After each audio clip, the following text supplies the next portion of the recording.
Ki khubor ka Batesi TV. Lawan Rashapi taka Frank Motors, the all-new Altros. Now with more exciting features. On the 14th April. Uba singau bhalang dhar ubalong usambut Menteri Rangbak Kajala bat chairman jong ka regional committee na kabenta ka West Gente Hills ule thu baya ka kherdop khrong khajana lani ka entry tax gate balapan yang da ka Karbi Anglong Autonomous Council la Weng no nakashnong ha ka khan riu tere unailar arajar phulai uba singau bhalang dhar ulapan banaya ka ni ha ka jingle sorjamen jong ka regional committee na kabenta ka West Gente Hills district bat ka regional committee na kabenta ka West Karbi Anglong District Balailam da Upijush Hazarika ubalong Menteri ke Sarkar Assam. Kinoyalam jog Regional Committee kila pelong ru ya kejinyalang bat kinoyalam jog dorbar Shnong Khanduli.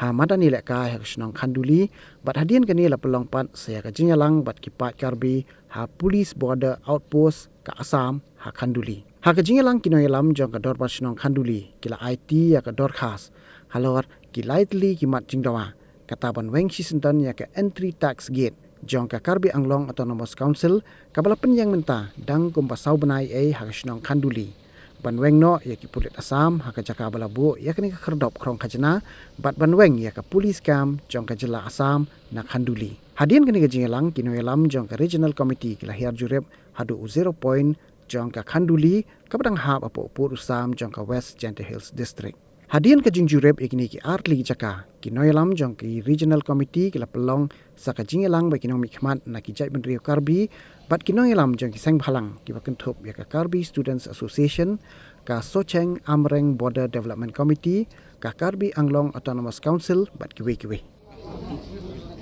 So actually today we visit as a committee of the regional committee from Meghalaya side. I think all of you are aware that because of this council gate was there and pension has come. And today we had visit both the committee from the Assam side and from the Meghalaya side. Mean to create the confidence of the people of this area, number one. And also we are request for peace. It should be free movement from now onward. There should be no problem like before. And the main agenda today is that we are very happy to hear and to listen and to hear all the voice and the suggestion, the advice from both sides of the distance. And yes, I will receive from the Khanduli especially what are the demands and what are the views. So my duties as a chairman of the committee now, I will submit the report for the inspection today to our honorable chief minister. And the same thing from the Assam, so they will do the same thing.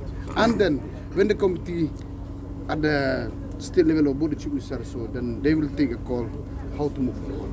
And like how chairman from the Assam has mentioned just now, obviously we are doing, maybe the committee will decide, the officials will visit all the areas of different, from the particular village, and we will take a view from the people who reside in that area.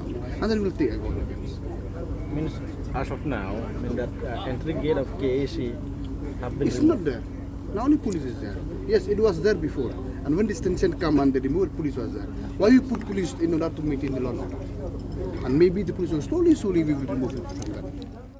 Since 4 months now, this the economic have been affected of both Karbi and Yeah. What is your say on this? Because of now, I welcome to and congratulate to the Buddha government also to taking the necessary action for the amicable solution for about the border issue, the present issue. And also this is the first time to visit both side the government. Taking the decision will be taken by the government also, both side government. This is my end. Yes, okay.